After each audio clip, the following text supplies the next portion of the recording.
It'll either be an Orioles game or a Nationals game, depending on what how the schedule comes out.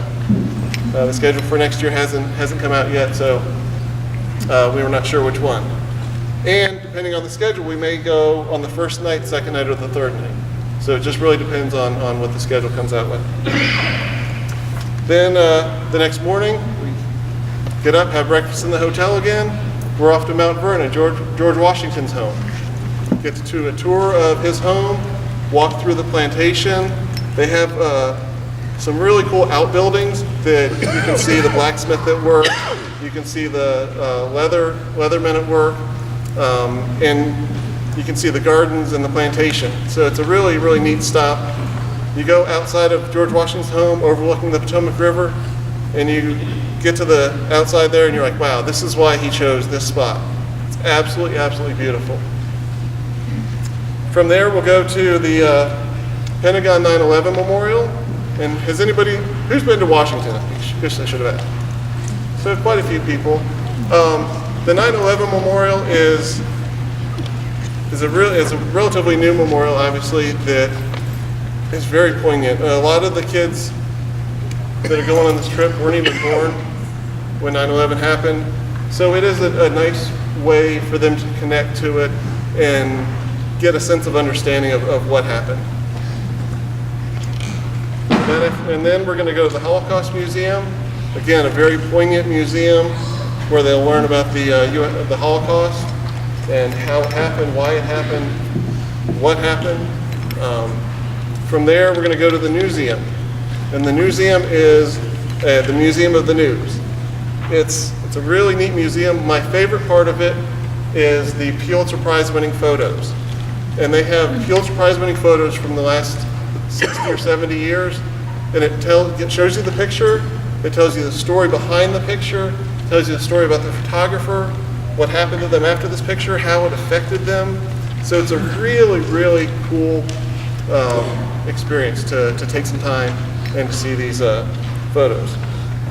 Then that evening we're going to go on a monument tour again. We're going to see the Lincoln Memorial, the Vietnam War Memorial, and the Korean War Memorial. So again, places that you've probably seen on TV, seen in movies, you're going to be there up close and personal. You can stand where Martin Luther King made his I Have a Dream speech, looking out over the reflecting pool towards the Washington Monument, towards the Capitol. So it's pretty neat to stand there knowing that Martin Luther King stood on this exact spot and gave that speech. The next morning, we're going to go out to Arlington Cemetery. We are going to be viewing the changing of the guard and seeing the Tomb of the Unknown Soldier, and then visiting the Kennedy grave sites. And the whole time we're doing all these things, you're going to have guides with you that will tell you about each of the museums, each of the historic spots that we're visiting, the memorials. So you're not only going to see and hear about it, or see about it, you're going to hear about it too and learn what the significance of the place you're visiting is. After that, we're going to go to the Udvar-Hazy Air and Space Museum, which has the Space Shuttle Atlantis, I believe. I'm not sure exactly which space shuttle, but they have a space shuttle there that is enormous and amazing. They have all kinds of different aircrafts there. The Enola Gay is there. It's a really cool, big, huge hangar that you can wander through and see all these really cool historic aircrafts. They also have, for the kids, they have simulators. So you can simulate these in a dogfight or taking a space shuttle mission, which are really cool.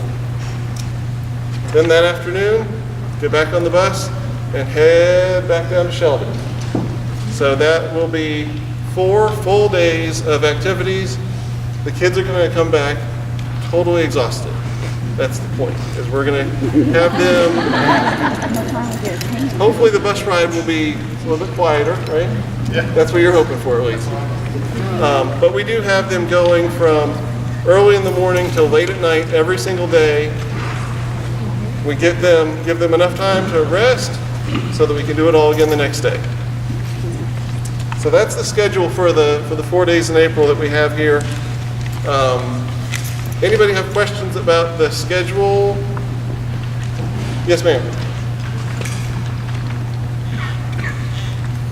Will there be any chance of having, being able to go to the Black History Museum with you? The African American History and Culture? Yes, ma'am. All right, Yep. they are going to go to that? Yes, ma'am. Awesome, thank Yep.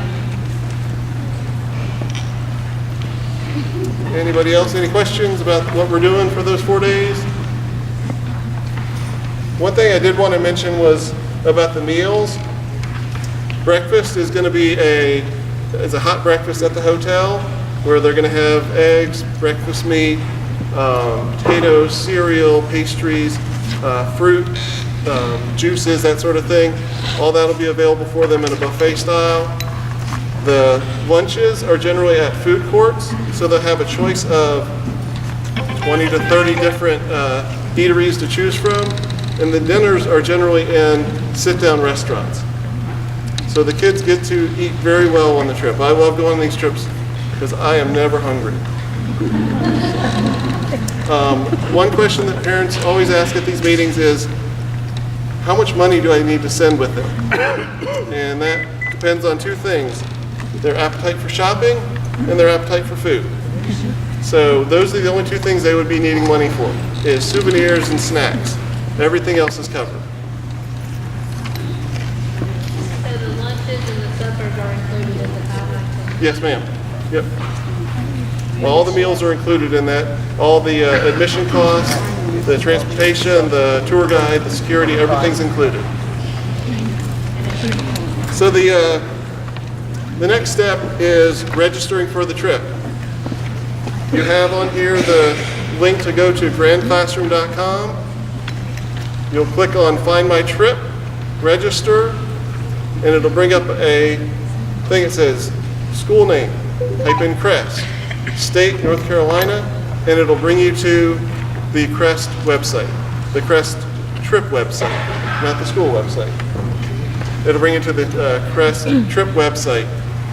Click on Register a Student, and you'll just fill in name, date of birth, parent's name, address, phone number, and an email address. That's how you register. You pay a $50 deposit, and then it's going to ask you to set up a payment plan.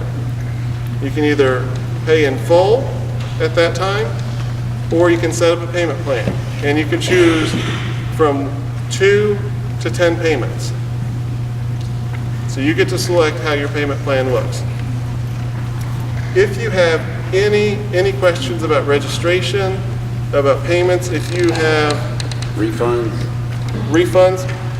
I'll get there. Never know. Oh yeah, that's okay. I'm gonna come right back down to that.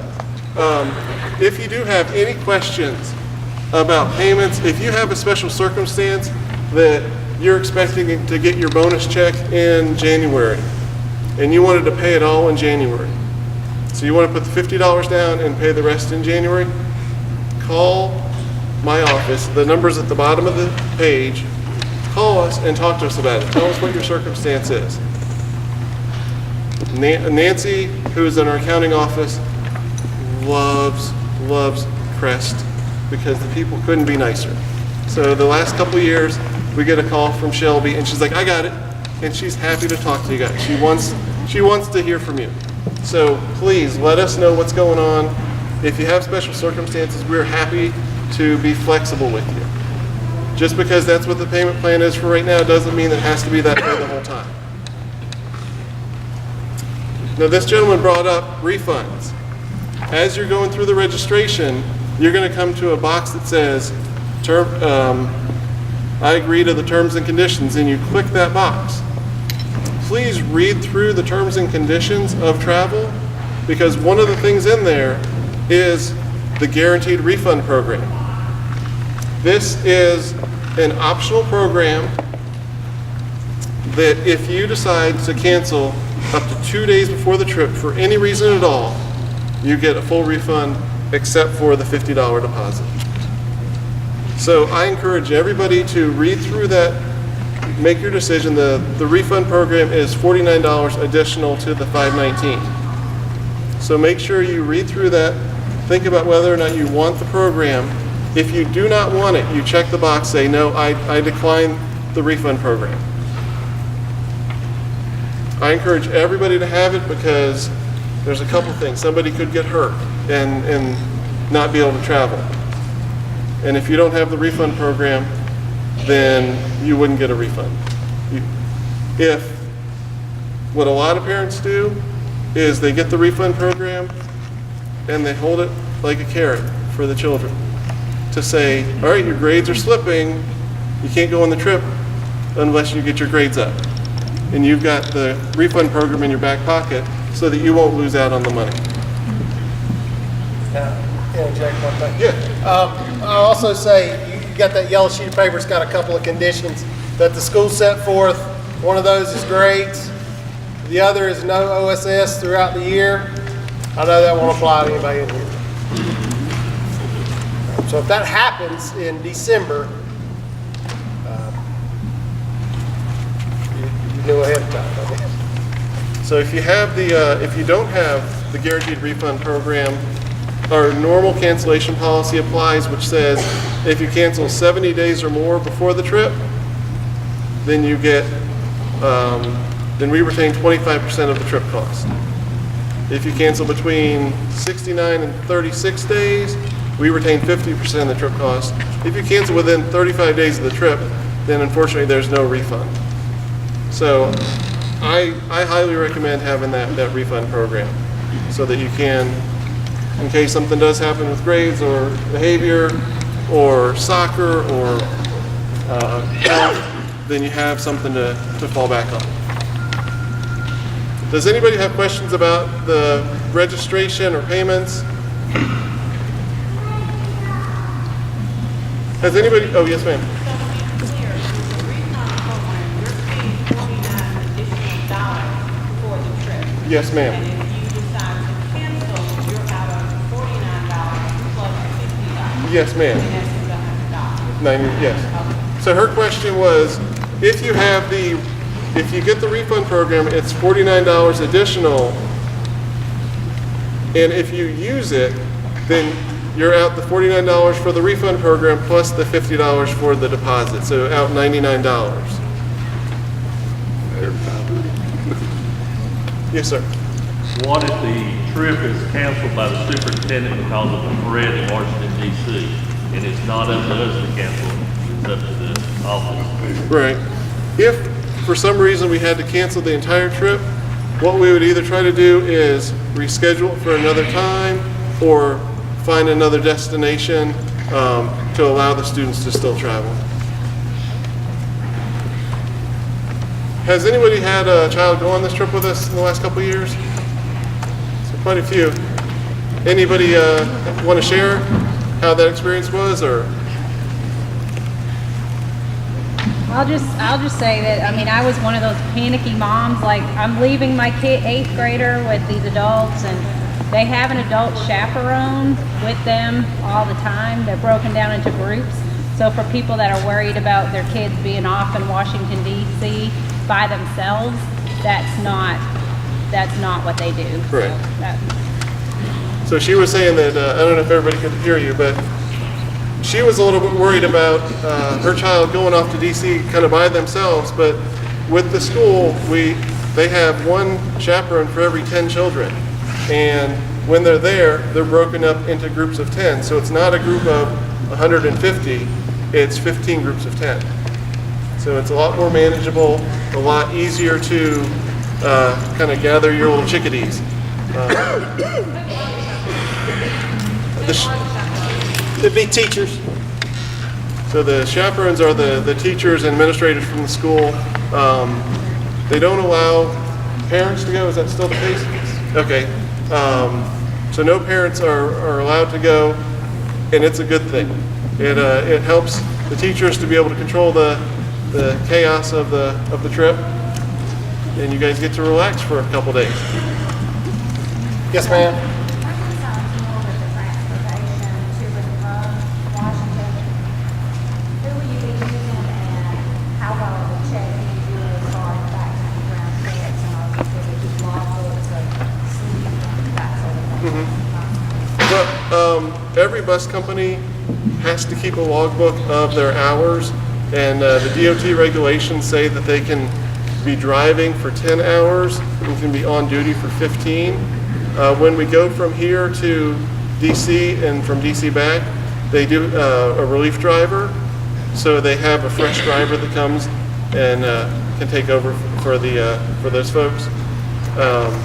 The company that we've used the last couple of years is Rose Transportation, and they have done an excellent job, have great references, and I can send you their DOT kind of stats if you'd like. Yes, ma'am. When can we expect the uniform from school to begin? I'm sorry? When can we expect the uniform from school? As far as like, Our permission forms, it says here you'll make the method to the we'll do all that at the next meeting. So there will be another meeting in early March to, once everybody who signed up is ready to go, we'll have a meeting to go over exactly what time the buses will be pulling out, what time you need to drop the children off, what they need to bring with them. They'll have a packing list. We'll collect the medical information and behavior forms. If there's any waivers that need to be signed, then you'll do that then. So that'll be in March. This is the next parent-teacher conference night, which is very purposeful. Kill two birds with one stone. Y'all come in for this, leave here and go see the teacher. Oh, I've got a question. You said they travel in a team, right? yes, Okay, so do they take like 2 rooms for 4 or 3 rooms for 3 plus 1 room? I mean, like, how do they break it? Is it 4 to a room, 3 to a room? It's 4 to a room. And then depending on how they break up it may be 2 rooms of 4 and then a room of 2 that goes with one chaperone and that sort of thing. Does that have to be in a room of 4? It depends on how the rooms are configured, how many boys and how many girls, but we set it up so there's 4. If there's an odd number, then there could be a room of 3. and that's not a question I could answer till after November the 4th, and probably a little while after that.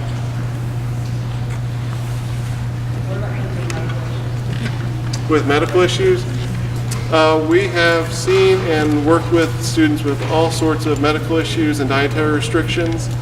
So as long as you let us know what the issue is, then we'll be able to accommodate. And I mean, that's something we are well versed at. We deal with those issues every day. There's lots of paperwork, obviously, that you have to fill out in order for us to make sure your kid's getting the right medication at the right time. But we do our best to take care of those issues.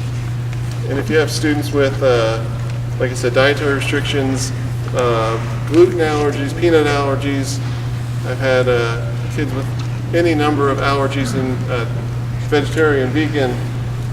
As long as you communicate to us what the restrictions are, then we will be able to make sure that your child is getting the proper food for themselves.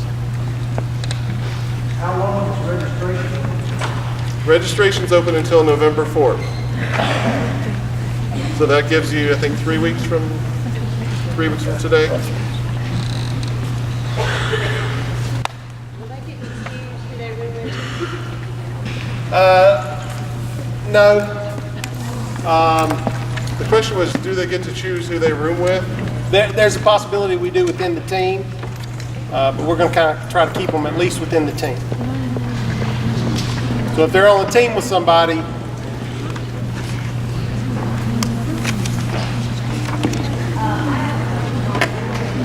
Yes, ma'am.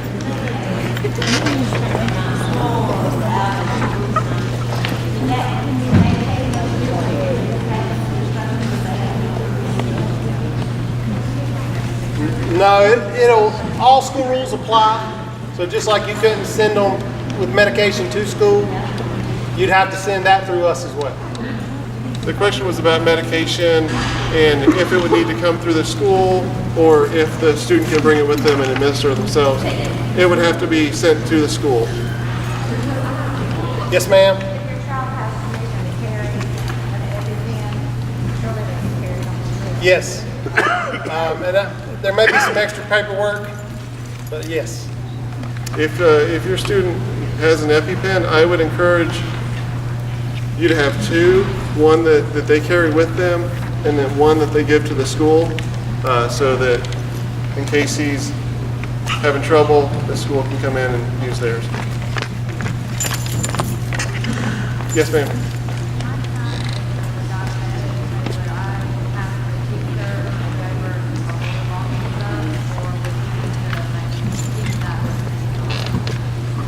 Some of that depends on how comfortable you are with him taking care of that. Certainly, that's something you need to make us aware of, and I'm sure we are already. Like I said, those are issues we deal with every day.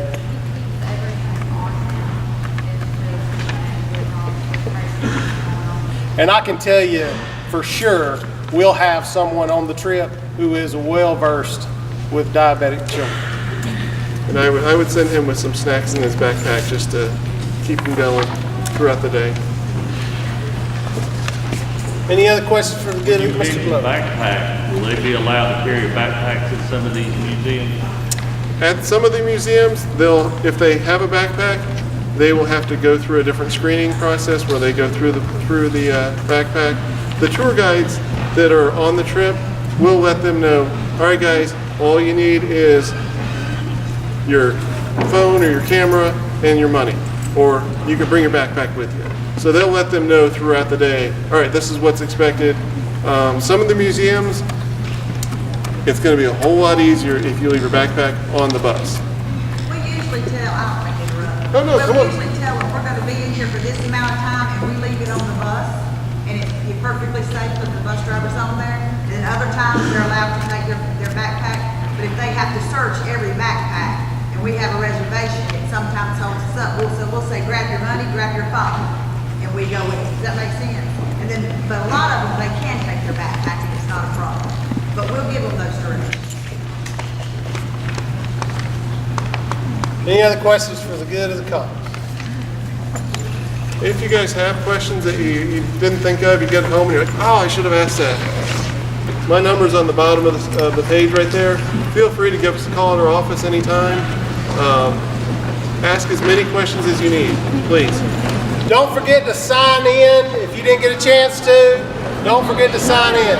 Thank you.